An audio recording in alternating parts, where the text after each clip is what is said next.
confusion or uncertainty, all those things get clarified, and really just the act of starting to communicate really well about what happened, it just creates delight in people.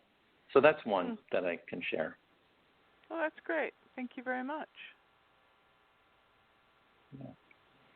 Yeah, I like to do that actually after making love. I love to communicate about it because, certain things happen and then not everything gets said and not everything gets shared, and maybe some things are, more or less wonderful than people would like them to be, and it's just nice to be on the same page. It's a beautiful thing to just create a shared reality whenever the opportunity arises for people to actually be living in different realities. You want to kind of connect and restore that sense of shared reality. Like, okay, I know your experience in that, I have my experience in that, and we both understand where we were in that. How embarrassing. Here's Carol from New Orleans that called in just for this show. Carol, right? Isn't it New Orleans? Hey, thank you. Thanks. I hope you can help me with this because I'm enjoying this so much. Mine is a little more difficult. Okay. For instance, I have a manager that if I just have communication breakdowns constantly, and I'm a very spiritual person, so I never put the two together with speech. You just gave me a big eureka. But I think if you could help me with this, I think this is the lesson why I'm in this situation to begin with, because not having a voice and then finding it and then being told, it's too much of a voice yeah. is, and I she is, I would imagine a narcissist, and I know that I have to do this lesson or I'm going to get it over and over. But I feel like she tries to almost own me, and I can't breathe, so then I want to flee. And this is the third, and it's always a woman, and I know why, manager, but this one is probably the worst, and I'm in the situation now. Okay, great. All right, so it sounds like you did maybe recreate this on some level because you have this as a recurring theme, and it's so bad now that you really want to just kind of address and resolve this. You don't have to go through that, through the dynamic anymore. Yes. Am I getting it right? And, okay. Oh, my gosh, yes. Okay, so I feel like I'd like to just take some of the things that you said and just kind of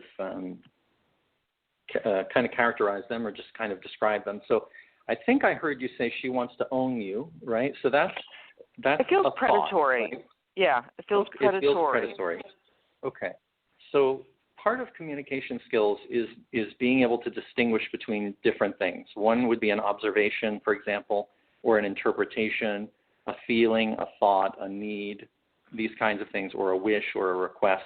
These kinds of categories of communications are really important to be able to kind of know what, what basket it goes in, because then we can make some real good use of everything. So when I hear you say that she wants to own you, that's what it was, predatory. That's a thought, right? So you don't know what's going on inside her, right? You say something like she wants to own you. You don't have access to that information. And so if you're out there in her world, like supposedly knowing about her inner world, then you're less connected to your own needs and your own life and your own mind and your own autonomy as a person. So in that way, you can kind of do the spiritual work of like pulling your own projection back into your own business, really, and letting her be herself over there. And you don't know what's going on over there. You just know how it feels to you. And your thought and your perspective is valid, right? I'm not saying it's not valid. I'm just saying that if we want to actually get to a destination, you're probably going to have to do a little bit work getting into the feelings and needs. And so that is your feelings. And I know that you said a feeling word, like you felt claustrophobic. Did you say that? No, but I do feel I do feel that way with her because she pries and asks me questions that are really not important. And if I say I don't want to answer them, it seems to be like a battle. Like she'll huff Okay. and puff. Okay. So that'll be one. Okay, so it seems like she asks you a lot of questions. You don't feel that those questions are important. You don't want to answer some of the questions. And whenever you say that you don't want to answer a question, then you get back some kind of conflict, some kind of drama, some kind of pushback or coercion. Yeah. You feel maybe pressured. She's your Yes. boss, right? Your manager. Yes. Yeah, and you would like to. This is good to kind of get into a specific situation. So when she asks you a question you don't want to answer, you don't feel like it's her business, and you just don't want to do that, and you try to say, I don't want to answer, she just jumps into some kind of a mode where she makes you wrong for not wanting to answer. She tries to coerce you, shame you, dominate you, control you, like that. And you would like to be able to say no and be free of those behaviors. That's kind of what we're talking about, right? Okay. Right. So can you give me an example of how you – I'm sorry? Like I deflect or try to make humor in it. Okay. Just you to, deflect. to Yeah. pivot away from it. But And I'm tired I remember of that. that you I want said to speak. Yeah. I want to speak Okay. what are my needs and not have to be a comedian or the peacemaker or the coddler. Hallelujah. Yeah. You want to be able to say what's on your mind and have it be received Respected. and honored, respected. Yes. Oh, yes. Okay, great. So can you give me an example of something that you would say or something that she would say? Yeah. Just some kind of a back and forth? Yeah. When we say we take turns at work, and it's sales based, and so she takes a turn, I take a turn, she takes a turn, and if her turns don't go well, she wants to know, what my turn incurred. Like, did it have 1 or 2? Was it a high or low price? And I said, it really doesn't matter. It was my turn, and she starts getting mad at me and saying, fine, she'll say my name, fine, Debbie, like, you really shouldn't have been here because you came in late, and if you weren't late, it would have been mine, and you took something from me. Like that. But it's not true, it's not true. Yeah, I hear you. Yeah. So I would like to move back. I understand people who communicate like that. I believe that if people were able to understand those kinds of communications, they wouldn't be so impacted by them. But anyway, that's a totally different topic that we can talk about later or another time. But when you said it doesn't matter, so that's like a declaration of reality, right? So you're kind of using what I like to call omniscient voice, right? Like the God voice, like I'm telling you the truth, and the truth for everybody, including you, is that it doesn't matter. And it can occur to other people as dismissive or dominating or just getting into their own business. Whereas if you were to say something like, you could just say, I don't want to answer that. I mean, that brings, like, whenever we use I statements, that is more like a subjective communication about what's true for us. And in that way, it's probably going to be hard for her to hear, if I'm understanding her character correctly. But nevertheless, if she does give you the same response, you can be even more sure that it has nothing to do with you. Because when you say, I don't feel like sharing that with you, she can do a couple things. She can ask you why you don't want to do it. She can start negotiating with you. She could try to do what she was doing, which is kind of telling a story that paints you in a bad light and try to coerce you or dominate you or make you afraid to say no in the future. So you get to kind of see you're saying I don't want to share that with you is like a blank canvas that she can paint whatever is her inner reality on. So I imagine that she'll probably do the same thing, but you could even ask her, I don't feel like that's good. I would do it for you if we were to negotiate it with you, and you can pay me, or you could provide something for me that I like, and then we can, but that's just if you feel like negotiating. It sounds like you just want to be able to say no and have it be heard and respected. Right. I want to be a stronger communicator as far as you shouldn't feel that you could ask me that kind of a question. I mean, I really feel this is my lesson. Great. I feel this is my Beautiful. lesson because she even would touch me, and I went to, like, she would just find ways to touch me. That's where the owning place comes from. So I actually had to go to HR, and they, ask her not to touch me personally, like in any way. Sure. And so now I feel verbal would be, I don't know, I just feel like I would really get this lesson if I could get this.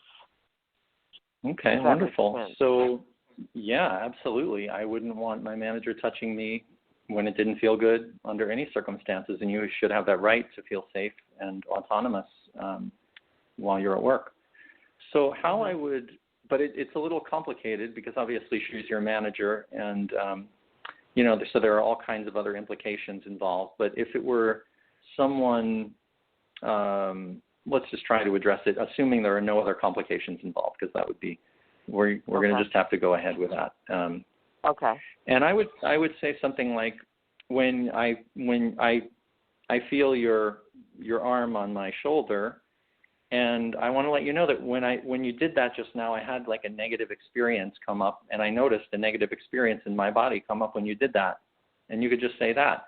It's not saying you're wrong, you're bad, you're doing something wrong. It's just saying, I just noticed that was a negative experience for me. And then again, you could just see what she says. If she's probably not going to be able to accommodate that information, but that would be a starting point. And then if it happens again, you can say, that same negative experience happened again when you touch me like that.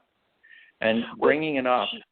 She hasn't done it since she got in trouble with HR, but the verbal has been worse because that's the only tool she has right now. I see. Wow, that is tough. So I'm imagining that she's really giving you a barrage of verbal abuse as a way to how do you handle control. People? Well, how do you handle people that are, that's great, verbally abusive to you or controlling? Well, usually it depends. It depends. Yeah, I would probably distance myself from them if I could. If I couldn't, I might go to HR, or I might just communicate to them in no uncertain terms what is and what isn't a boundary crossing for me. Like, it sounded like you are of the perspective that her asking you about your sale is actually a boundary crossing to begin with. You don't even want to have to say no. You just want her to stop asking you to begin with. Is that right? Let's go to the next question. 714. Rich, are you there? Can you hear me? Rich, are you there? Yes, I'm here. Do you have a question for James? A question. I think I just became familiar with Marshall Rosenberg. I came familiar with his work this year. It's really fascinating. I recommend it to everybody. I think you're on he's a good guy to listen to when it comes to communications. So I just got familiar with him. And then I love what you say about everything really is about relationships. It doesn't matter about the money and all that, as you said, because it is really true. You can have everything in the world but not have anybody to share it with, and it's empty. I find it empty. I've never gone to places that are really cool, and I'm just going, well, where's my friends at? This is nice, but where? How can I share it with somebody? So I think that's a great comment you made. Thank you. Do you have a question? Well, is there anything else? Yeah, do you have a question? Anything in your relationship that might be on the phone to listening? That's his wife on the phone. Yeah, that's my wife on the phone. Yeah, I'm really kind of new to relationships. I didn't get married till I was in my 50s, and I never really had a strong relationship or any kind of long-term relationship up till that point. So I'm learning as I go along here. And well, these communication skills are applicable to all of your relationships, though. So any other family, friends, coworkers. So, James, Rich and I work out of our home. I work as a psychic. I've worked as a psychic since 1982, and Rich is an artist. And we have been together for 12 years, and we met late in life, and we were friends for 9 years. So Rich communicates through art, and I am his muse.